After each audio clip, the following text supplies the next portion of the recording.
Boa noite. Esse é um vídeo sobre política, mas também não é um vídeo sobre política.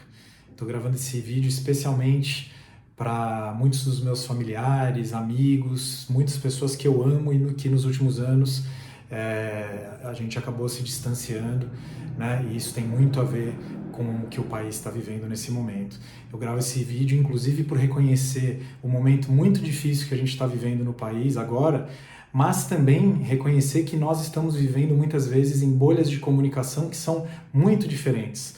As informações que eu recebo a partir dos veículos que eu sigo, perfis que eu sigo, pessoas que eu estou próximo, são muito diferentes daquelas que vocês recebem. E isso gera uma série de possibilidades de ruídos, desinformação, quando não mentiras explícitas, né? Eu cito aí alguns exemplos básicos né, mais escancarados, como aquela coisa de kit gay, que se a esquerda ganhar vão fechar igrejas e coisas absurdas desse tipo, que para muitos pode parecer piada, mas da mesma forma que essas mentiras circularam e continuam circulando muito forte e convencem algumas pessoas, tem também coisas mais sutis que também têm capacidade de convencer pessoas e principalmente explorando o medo, explorando o ódio e repetidas a exaustão, repetidas, acabarem levando para uma situação onde mentiras vão se tornando verdades e a nossa capacidade de convivência civilizada vai se tornando, né, mais e mais difícil. Então é nesse espírito que eu gravo esse vídeo. Espero que vocês tenham paciência para ouvir até o fim, porque realmente vai ser um vídeo mais longo. Primeiro eu queria trazer um aspecto pessoal que senti muito nos últimos anos, né? Não falei com muitas pessoas sobre isso, mas senti que esse é o momento de falar e pedir um exercício de empatia para vocês que estão me ouvindo. Ou seja, ter a capacidade de se colocar no lugar do outro, né?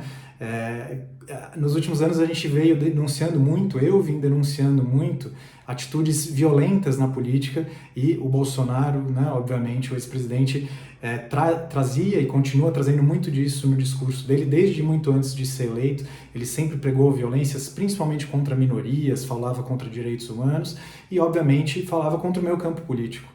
Né? Ser direita ou ser de esquerda é parte da democracia, isso não deveria ser motivo de agressões, de assassinato, de tortura, de qualquer coisa que esteja fora das nossas leis. E ele sempre defendeu algo que está fora das nossas leis, né? Quando ele defendia a tortura, louvou torturadores, falou inclusive no momento do impeachment, né, da votação do impeachment da Dilma, celebrando o Ustra, que foi o torturador da Dilma, e tirando sarro disso. Isso está muito fora de qualquer discussão democrática. Mesmo depois de eleito, ele seguiu com esse discurso, inclusive muitas vezes incitando assassinatos políticos, né? Não só na campanha eleitoral de 2018 ele já fez isso, mas mesmo após eleito, ou seja, como presidente do país, maior cargo político do país, ele continuou com um discurso que muitas vezes buscava agredir, muitas e muitas vezes buscava agredir, mentir, atacar, não só o meu campo político, não só as minorias, mas qualquer um que se distanciasse um pouco daquilo que ele pregava, né? Eu lembro aqui falas, por exemplo, dele já depois de eleito, de mandar para a Ponta da Praia e coisas desse tipo, que era o local onde matavam adversários da ditadura militar. Enfim, é algo inaceitável e isso causou e segue causando questões psicológicas muito fortes, não só em mim, como diversas pessoas ao meu redor que sofrem violências, inclusive muito maiores do que as que eu sofri nos últimos anos, incomparavelmente maiores, e vendo o maior líder político do país falando esse tipo de coisa, desestabilizou um monte de gente, muitas pessoas sofreram violências ainda mais reais, o nível de violência contra grupos minoritários aumentou muito nos últimos anos, e é importante que isso seja conhecido, reconhecido, para saber de onde vêm as críticas que muitos fizeram a ele nos últimos anos e as preocupações que isso continua gerando. Ele trouxe nos discursos dele violações básicas a direitos, inclusive direitos humanos, né? Então são coisas que a gente simplesmente não pode admitir. Eu vim nos últimos anos fazendo muito um trabalho de tentar explicar, né, denunciar, mostrar que isso não estava certo, e mesmo com tantos sinais, mesmo com denúncias, mesmo mostrando como aquilo me afetava, muitos familiares, amigos seguiram apoiando esse político, inclusive votando e fazendo campanha para ele e tirando sarro de pessoas que, como eu, estavam ali demonstrando sua dor, sua preocupação, e são preocupações que são muito reais. Inclusive a gente vê até hoje o quanto elas são reais e quanto essas violências não eram um mero discurso, né? Quando alguns de vocês ignoraram esses apelos, essas denúncias, né, que vieram de algo muito real e concreto e pesado, né, dentro de mim, dentro de tantas pessoas que estão ao meu redor e por todo o país, quando nem tentaram demonstrar, né, que buscavam entender essa situação, buscar um exercício de escuta, um apoio básico, assim, qualquer coisa que demonstrasse uma preocupação com aquilo que estava sendo falado, no caso que eu estava falando, isso obviamente foi gerando uma situação de relação desgastada, não só com aqueles que vieram e que objetivamente falaram coisas absurdas para mim, e tiveram pessoas que vieram e tiveram ações agressivas e discursos muito pesados contra mim, não só nas minhas redes, às vezes no privado, em conversas pessoais. Isso foi algo muito doloroso nos últimos anos, mas mesmo aqueles que se mantiveram silenciosos, vendo o que estava acontecendo, ouvindo muitas vezes o que eu estava falando e não trouxeram uma palavra sequer de apoio, de compreensão, de busca de escuta, isso magoa muito, ainda me magoa muito e gerou essas relações desgastadas que a gente tem nesse momento. Eu jamais apoiaria, por exemplo, qualquer projeto que defendesse agressões, tortura, assassinato de vocês, obviamente, mas de qualquer pessoa. São coisas que eu não aceitaria e acho que ninguém deveria aceitar, né? Especialmente quando são de pessoas próximas. É algo que a empatia deveria ser mais óbvia, evidente, para trazer para um lugar de compreensão, escuta e diálogo. Os ataques atuais dessa semana, promovidos por apoiadores do Bolsonaro, foram prometidos por ele na eleição, né? Ele falou, né, muito nitidamente que não aceitaria o resultado eleitoral, que se ele perdesse seria fraude, né? Não tinha qualquer prova, até hoje não conseguiram apresentar provas. A Justiça Eleitoral tratou isso com seriedade, os militares checaram o código-fonte, teve uma série de coisas que não aconteceram em outras eleições, que aconteceram nessa para garantir o máximo de transparência possível, e ainda assim ele seguiu esse discurso de que não aceitaria, como de fato não aceitou, não reconheceu a derrota e ficou levando os eleitores, apoiadores dele, para uma situação de conflito constante. Então, esses atos que aconteceram essa semana, né, no domingo lá em Brasília, mostram que não é só discurso a violência, é algo muito concreto. É uma vontade não só de atacar um governo que foi eleito, que é o governo do Lula, é uma vontade de ruptura da democracia liberal que o Brasil vive. Quando eles atacam o Planalto, o Congresso Nacional e o STF, eles estão atacando os três poderes que simbolizam a nossa democracia. Então não é sobre um governo que foi eleito, é sobre um sistema democrático que não agrada a eles e que eles buscam derrubar.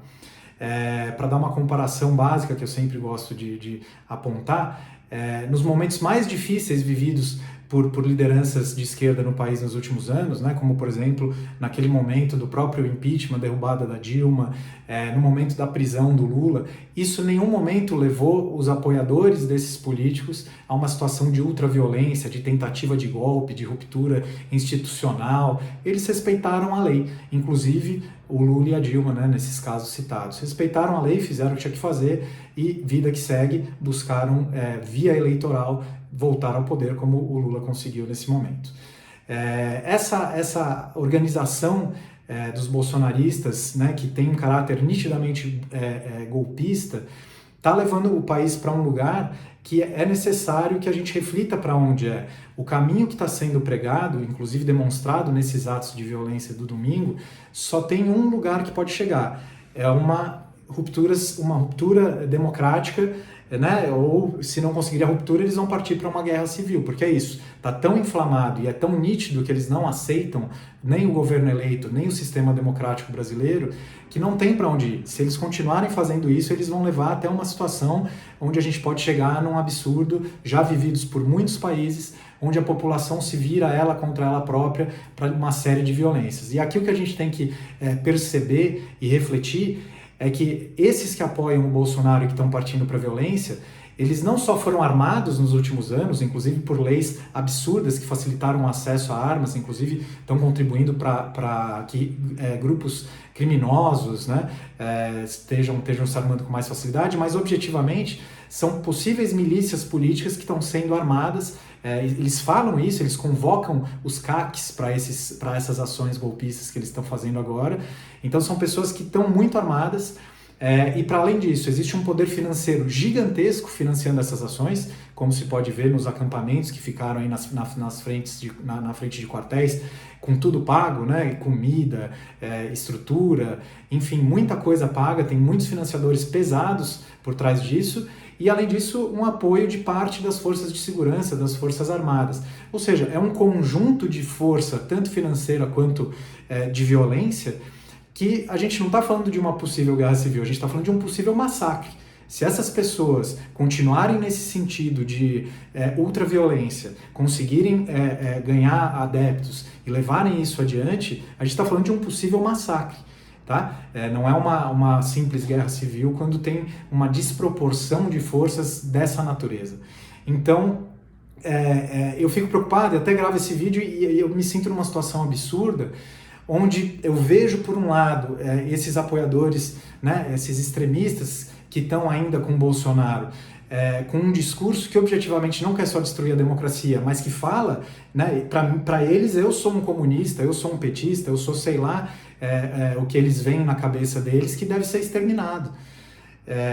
Entendem? Então eu sou um alvo direto e muitas outras pessoas próximas de mim, por todo o país, nós somos alvos diretos de pessoas que estão dispostas a partir e já estão partindo para uma situação de ultraviolência. E é absurdo porque enquanto essas pessoas estão nessa situação de ultraviolência, eu e muitos outros, a gente está tentando fazer o que eu estou fazendo aqui agora.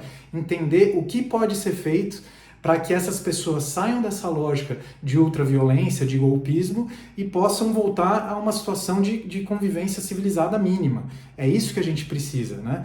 Quando se fala em pacificar o país, que muito está sendo falado, isso depende muito de quem está nesse campo mais extremista. Claro que a lei precisa agir para prender aqueles que estão partindo para agressões e tudo mais, mas vocês que não estão partindo para esse nível de ação, mas que continuam de alguma forma dando apoio a esse projeto, seja objetivamente, ativamente, seja por meio de um silêncio conivente com o que está acontecendo, né, virando muitas vezes as costas para quem está denunciando como eu, isso está levando a uma situação completamente desproporcional e que é muito perigosa. Então venho aqui novamente manifestar uma preocupação real. Espero que vocês possam ouvir e compreendam tudo isso. Eu ia gravar um vídeo falando uma série de outras coisas, mas já estão com 12 minutos, então vou parar esse vídeo por aqui e depois eu lanço um outro vídeo com outras ideias e percepções importantes, aí mais voltadas à política, para reforçar essa tentativa de diálogo que eu estou abrindo com vocês. O que eu digo a vontade de convivência existe em mim. A vontade de convivência, existe um monte de pessoas que estão sofrendo nos últimos anos e que ainda assim buscam esse diálogo, tentam de alguma forma conversar com pessoas que ou se radicalizaram, viraram verdadeiros extremistas e agressivos, ou com aqueles que estão numa situação de vendo tudo e fingindo que não está acontecendo.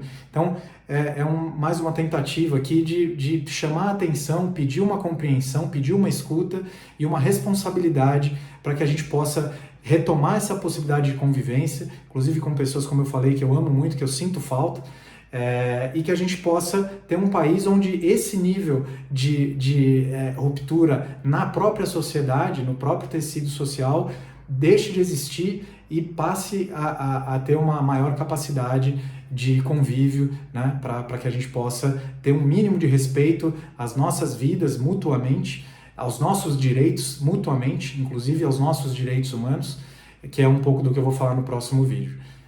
Obrigado a quem ouviu até aqui e agradeço principalmente aqueles que, nesses últimos anos, mesmo estando distantes do meu campo político, souberam me ouvir, souberam respeitar e, inclusive, souberam se posicionar em momentos muito importantes, inclusive nas últimas eleições. Então, a vocês, muito obrigado. A quem ouviu até aqui, muito obrigado. E vamos tentar sair dessa situação, porque é, de fato, muito perigoso o que a gente está vivendo.